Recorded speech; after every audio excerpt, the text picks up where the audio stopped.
અમરેલીના કેરિયા રોડ પર આવેલા આરકે હોલ ખાતે ઓલ ઇન્ડિયા ગ્રામીણ ડાક સેવક યુનિયન ગુજરાત સર્કલનું દ્વિવર્ષીય અધિવેશન યોજાયું.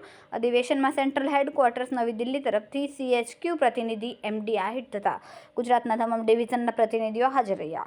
આ પ્રસંગે ગુજરાત સર્કલ યુનિયનના પ્રમુખ તરીકે દિલીપભાઈ દવે અને સેક્રેટરી તરીકે સતત ત્રીજી વાર મનીષભાઈ વડિયા વિજયી જાહેર થયા. અધિવેશનમાં કર્મચારીઓ પર થતા શોષણ અને આત્મહત્યાના બનાવ સામે દમનશાહી બંધ કરવાની હાકલ કરવામાં આવી. અંતમાં પૂર્વ પ્રમુખ રામભાઈ પ્રજાપતિ નિવૃત્તિ અને જન્મદિવસની ઉજવણી સાથે કાર્યક્રમનું સમાપન થયો.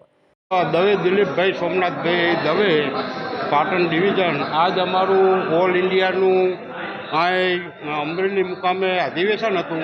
એની અંદર મને બહુમતીથી પ્રમુખ તરીકે ચૂંટાઈને લાવ્યા છે.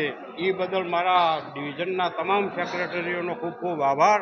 અને હું GDSના કામ કરવા માટે રાત દિવસ સજાગ રહીશ એવું હું વચન આપું.